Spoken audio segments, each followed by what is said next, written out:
When Steve was speaking, he mentioned something that site inspection is already 50% work done, right? So it means there's another 50%. And every site inspection can either lead to a yes or a no.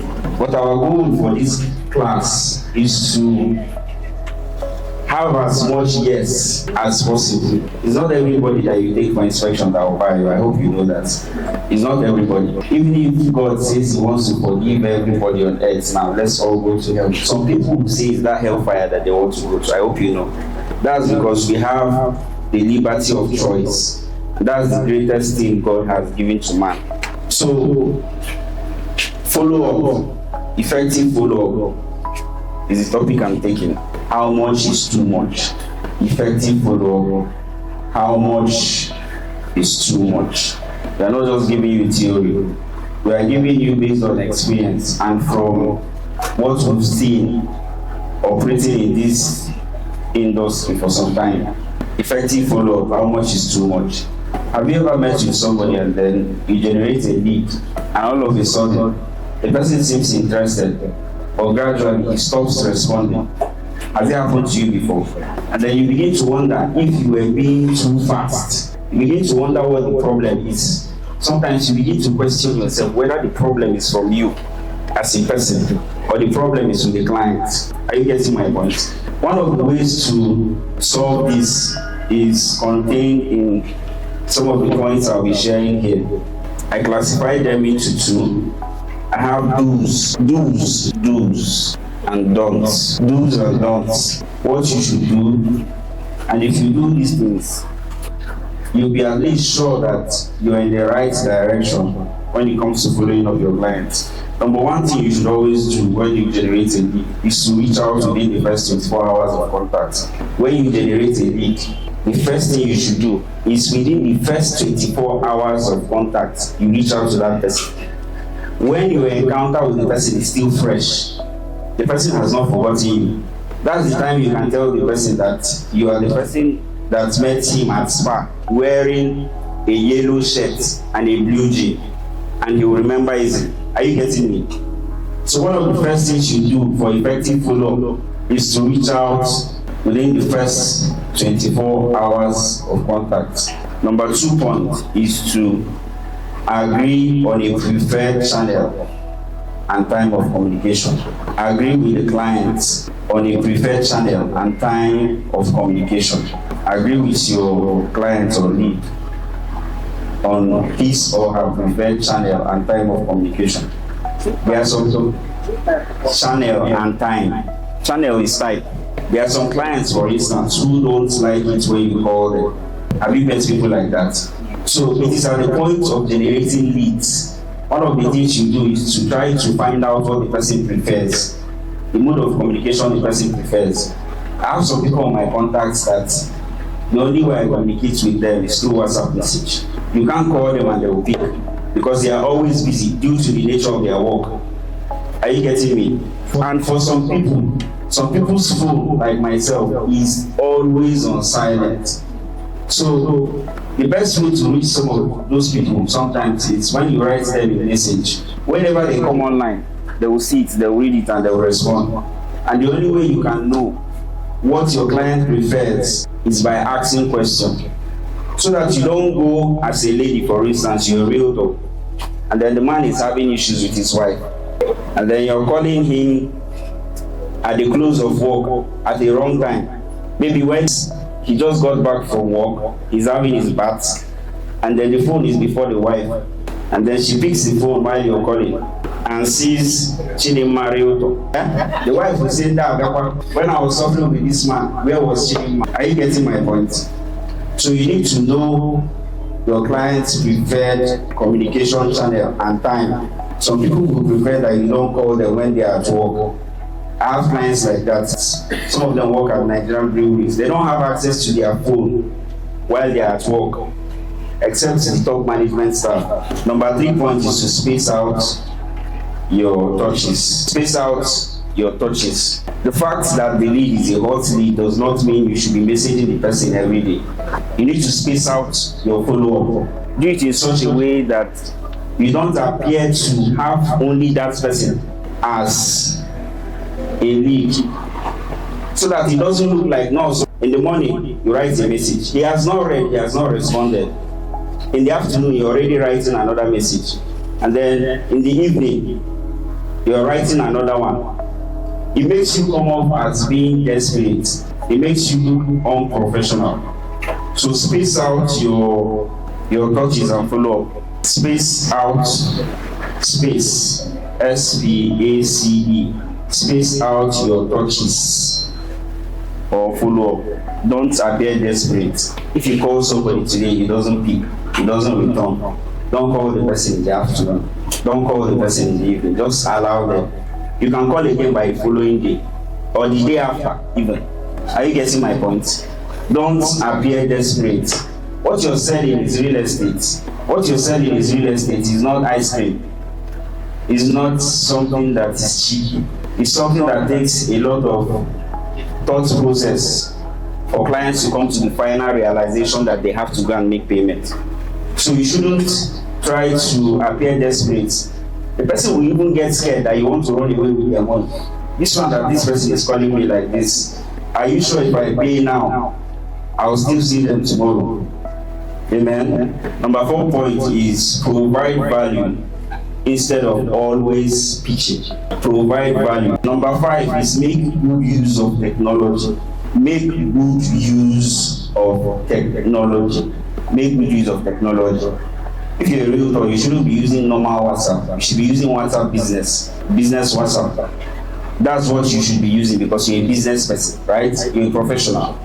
When somebody goes through your profile, they should be able, from a glance, know who you are and what you do and where you're based. These are basic information. So when you're posting a video on social media, for instance, somebody should be able to reach out to your phone number, and the moment they chat you up, they can already know what you do. You can have, if you go to my WhatsApp, those of you that have my number, you will see some of our flyers as products that are already attached to my WhatsApp. Have you seen something like that? And some of you have it, some of you know these things before now. It's just for those who don't know. And you also need to explore using a broadcast list, so that you don't, a broadcast list is, having a list of people you send a particular type of message to, maybe on WhatsApp, for instance. Are you getting my point? So with that list, you don't need to be sending messages to people one after the other. You send to this person, you now send to this other person. With a list, you can send to all of them all at once. With a broadcast list, you can send to all of them at once without having to sweat it. You can also explore using bulk SMS. That's also another tool for effective follow-up. Now for the don'ts, avoid arguments with your clients. Avoid arguments with your client. No need for sentimental discussion. Avoid arguments with your client. The fact that our general manager said you should not be boring when going for inspection does not mean you should come and bring up a sensitive topic. If you bring up a sensitive topic that will hurt the feelings of your client, the person can decide not to buy. You're laughing. Has it happened to you before? You don't bring up very sensitive topics. There are simple topics you can discuss. Just make sure you're not being too pushy, too firm with whatever you're discussing. If you bring up Tinubu as a discussion and your client says that Tinubu is a good man, tell him yes, Tinubu is a good man. Are you listening to me? Because your goal is not to win the argument, your goal is to win the client. And no matter how bad any government is, it is favoring some people. There are some people who were millionaires in Buhari's regime. They are billionaires now in Tinubu's regime. I hope you know that. So no matter how bad the government is, it's not you that will come and face the government. Is it not? What you're doing is business and you're using it to survive. The only way to express your anger is by making sure you have your PVC and voting the right candidate. Is it not? If your client is an APC member and you are NDC or ADC or Labour Party, and they ask you which party you belong to, which party you're a member of. Tell them that you're not a member of any party, that you're a voter. All you have is voter's card. If they go further and explain themselves to you and tell you that they're a member of APC, tell them yes, that APC is good. The most important thing is for them to buy what you're selling, is it not? That's all. You're not there to win any argument. If you're an Arsenal fan, Arsenal that just won me for the first time in 20 years. If you're an Arsenal fan and your client is a Chelsea fan, for that inspection or for that follow-up, become a Chelsea fan. Don't go and carry your Arsenal, that's your 20 years of not winning league. Don't carry it on your head and then you lose the client. Because Arsenal will not feed you. Yeah? If your sub expires, Arsenal will not renew it for you. Neither will Chelsea renew it. So don't argue with your client. You open at the client, they will not say, oh, no problem. I will look into it. Amen. Number 2 point I have under the don'ts is don't be greedy. Don't be greedy.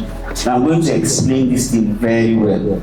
Many times when some clients in diaspora will reach out to you and tell you that they are not around, but they want their brother to go for an inspection with you. Has it happened to you before? Yes. And then you go for inspection with the brother who does not know anything about real estate. In fact, the brother was not the one that convinced the person to buy. But because the person wants his brother to just verify, to be sure that this property is actually existing on ground, he now sends his brother, sent his agent, or he sent his lawyer, as the case may be. And then the person says, commission. Tell the person 10%. The person says, I get where I have. You will have, no, you will have. And then you become greedy. And you say, no, how can I share my commission with you when you did not do any work? Don't you see that you're doing yourself? You're doing yourself because any client you lose is a door shut to at least 7 other clients. I need you to pay close attention. Any client that you lose that is not your client is a door shut to at least 7 other clients. That client in question has people he knows or she knows that you don't know. Yeah? So even if the brother says they will take 6% out of 10 and give you 4%, tell them no problem. No what? No problem. KC lady deal. Because and the truth in life is that no matter how much you feel you've made now, the money you are still going to make in the future is more than what you've made so far. That's just life for you. There's always room to be better, to get better. Are you getting my point? There's always room for things to get better. The clients will eventually make more money. But if you become greedy, there was a situation, Wonderland. Somebody wanted to buy 20 plots and then reached out to the agent, told the agent that his brother was going to come and check out the property. The brother came and said to the agent that Obuna take care of that commission, that deal will not close. Meanwhile, this person in question is from Enugu State, but he's staying outside the country and wants to buy that 20 plots so his mom can be cultivating on it. Are you following this story? But the brother came and said he wants that commission shared. The realtor said no. And then the brother channeled that client and took him to Abia State to buy land elsewhere. Tell me how an old woman living in Enugu will be farming in Abia State. Are you following my story? The person who has the money is the most important person in every negotiation. Person who has liquidity to buy. The next most important person is the person who can influence the outcome of the meeting or that can influence any decision. If I have a client now, there are some clients who will tell you, let me speak to my wife. Have you met people like that? If you tell me you want to speak to your wife, I will find a way to know that your wife. Because if your wife says I'm a good person, I'm a good person. If your wife says I'm a bad person, I'm a bad person. Are you getting my point? So in following up, you should not be greedy. If what to make a deal to close is for you to sacrifice the portion of your commission, Do that without looking back. Do it without looking back, because the client is still there with you. You can still close bigger things tomorrow, and the brother will not even know. By then, he has already trusted you. Tomorrow, the person buying 20 plots can decide to buy 100 plots. They can decide to now refer you to their friends overseas that will not have brother in Enugu that will now cut your commission. But when you're being greedy, you discover that you lose both the client, you lose the commission, and you lose future deals. I don't know if I'm making sense. So this number 2 point is very important. Questions will come after now. So don't be greedy. Don't be greedy. If you were greedy before, stop it today. Number 3 point I have here. Under don't be grumpy. Don't be grumpy. Because now we are following up, right? And there are some clients grumpy. Grumpy means to be happy. Another word for it is to be easily annoyed by people. There are some clients you meet now, some leads rather. You meet them now, and the person is so busy. You are the person that wants something from this person, and this person is busy. Are you not supposed to humble yourself and follow the person? If the person tells you, we will go for that inspection on Monday, and on Monday you are calling the person is not picking. Some of them will get angry and go and write very terrible things to the client on WhatsApp. So if you know you don't have money to buy this property, stop wasting my time. I am a professional realtor, a certified one at that. It's a poor attitude. It's a very poor attitude. You're supposed to, as a realtor, be cheerful at all times. If you don't know how to smile, just be showing the person your teeth. No matter how annoying a client is, just be smiling. Be smiling until the person pays. Because the goal for you is for the person to pay. Are you getting my point? So there's no need for you to, at any point in time, get angry. Or let's say, for instance, the client is supposed to come by 1, and you leave your house by 11. You finish having your bath, and maybe because of time you didn't even eat. You now came to our office here, you start waiting for the person. And you wait till 3 p.m. Meanwhile, you've been writing this person, calling this person. Maybe the person is not responding, or the person is telling you, I'm coming. When the client finally shows up, receive them with excitement. Don't go there and squeeze your face, and you want to show the person that you are angry. But you don't have money to buy the property. What you are getting is 10%. That's 1/10 of what the person buying is bringing. There's no reason for you to be angry. You just go there with all cheerfulness and then receive the client. The person tells you, sorry, I'm taking so much of your time. Tell them it's nothing. They will take what you, but it's nothing. It's nothing, because once that money comes into your account, it will clear your anger. Am I communicating? Don't let the client, point number 4. Don't let the client, don't allow the client to stay without communication. Don't give the client too much space. Don't give your lead or client too much space. That you followed up today and you've been following up for 1 week or 2 does not mean you should now give up and say this person is not worth it. That time when you decide that you don't want to be talking to this person again, the person can easily get swayed away. When they come online, they can see other realtors posting videos, and then before you know what is happening, it's still the same property. They can get carried away by some other person's content and decide to buy from them. Amen. So don't give them too much space. That's point number 4, right? Don't give them too much space so that they don't get carried away. Number 5, don't leave any question unanswered for too long. If a client asks you any question, whether on phone or on WhatsApp, don't leave them unanswered for too long.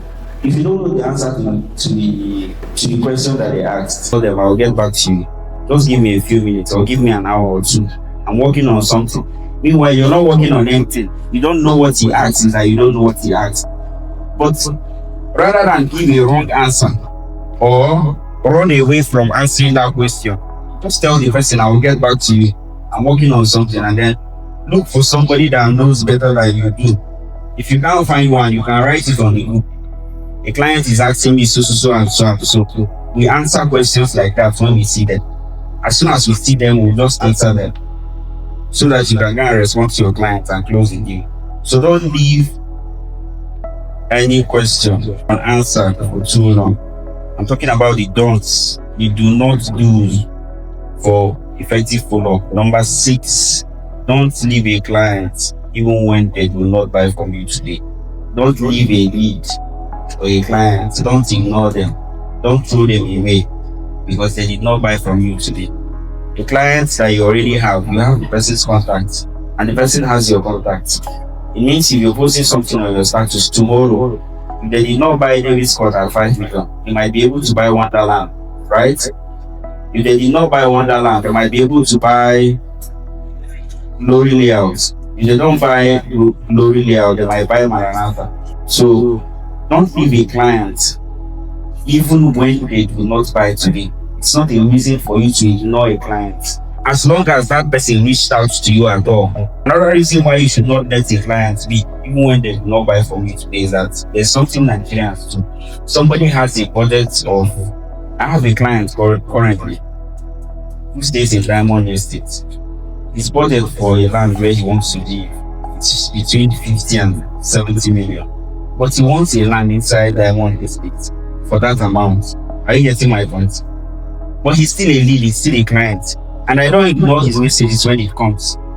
With that amount, he cannot get land in Diamond Estate. The time they sold land for that amount has passed, is in the past. I don't know if he expects me to do money. Every day he writes me a message, he tell me, you know you're into this real estate thing, do something for me, man. He likes Diamond Estate because he's currently living there and there's water there. So he feels I can manufacture land for him at that price. But unfortunately, I cannot. So the fact that he has not bought does not mean I should now ignore him. Then number seven, don't neglect old clients who have bought before. Don't neglect old clients. If you have somebody who has bought real estate from you before, don't neglect them. It's far easier for you to sell to them again than to start selling to somebody new. I hope you know that. It's way easier to sell to old customers than to sell to new customers, because the new customer is still trying to know who you are. But the old customer, especially when they have a good customer experience from working with you, they will most likely find it easier to buy from you a third time than somebody who is new. So there's no reason why we should ignore old clients. Are you getting my point? There's no reason why we should ignore old clients. Now, I have my final point here. It's not numbered because it's not part of the don'ts. It's just a tip. It's a negotiation tactics that the FBI use sometimes. And then you can use it when discussing with a client to reduce stress so that you avoid time wasters. Are you getting my point? When you're discussing with a client, for instance, and you want to know if the person is serious or not, just from time to time mirror their last 3 words. Just mirror their last 3 words. It will give you insight into what they are keeping away from you. Sometimes people package no as I will get back to you. When the person does not have the mind to make you feel bad, they will tell you I will get back to you. Instead of asking them when, you can just tell them, get back to me, as a question, as if you don't understand what he said. You will get more information. Are you getting my point? For instance, now, when you're speaking to a client and the person says something like, I'm still thinking about it, during follow-up, person says something like, I'm still thinking about it. The last 3 words he said was thinking about it, right? Thinking about it is funny, but it works. Thinking about it as though you do not understand what they said. That he's thinking about it could mean anything. Some people will be thinking about one thing and they will take one full year thinking about it. I hope you. So when you ask that question, you say thinking about it, person will now try to explain. He will now tell you, you know, my wife is not in the country. I need her to come back. By the time she comes comes back by the end of the month, I will show her what you've shown me and what other realtors have shown me, and then we'll decide. That is what he's maxing under that thinking about it. He wants to save you the stress. Are you getting my point? I don't know if you're getting this point I'm making. So when you want to know the true state of things during follow-up, many of the times, mirror the last 3 words as a question back to the clients, especially when you feel there's more they are saying, there's more they are not saying, rather. You don't mirror questions back to them. If they ask you what is the size of the plot, you don't go back and ask them what is the size of the plot. That's using what I just thought out of context. Are you getting my point? So you're mirroring it in the context of the responses they are giving when you feel that the feedback is not enough. Are you getting me? If somebody tells you, don't worry, I'm coming, you see how you're coming, the person will now feel you don't understand what they just said. The person can now tell you, yes, I'm just leaving the house, I'm about to enter the car, and I will start coming. Have you not gotten the information you need? It's not asking questions many of the times that leads to disappointment. You just stay with one person for too long and you think you have a client. You don't know that you're wasting your time. Then you spend 3 months of your life, 6 months of your life following up on one person. At the end of the day, it doesn't lead anywhere. So it's one way you can demystify whether a person is serious or not. Then finally, in addition, sales and marketing is a game of numbers. A professional realtor should not have 10 leads, for instance, and start clapping hands for themselves. You just have 10 people you're talking to, because it's a game of numbers. Out of this 10, you don't know how many people are serious and how many people will buy. You can't start fanning yourself and assume that those 10 leads are already 10 clients. Are you getting my point? It's a game of numbers. Out of that 10, eventually some might buy now, some might buy in the future, but you don't know how many will buy now. Are you getting my point? The main thing is that you don't know how many will buy now. So it's a game of numbers. You need to put in more effort, because lead is the lifeline of sales. Sales cannot happen without leads. You need to be generating leads every day. Like the way you eat now, that's how you're supposed to be generating leads if you want to be making sales every day. Those people you have as leads, have you asked yourself, if all of them finish buying now, do you still have more? Is it when all of them finish buying that you now go out to look for more leads? Are you getting my point? Yeah, so with this now, you'll be able to marry it together with every other thing we've thought before now, and then be a better realtor. Amen. Question.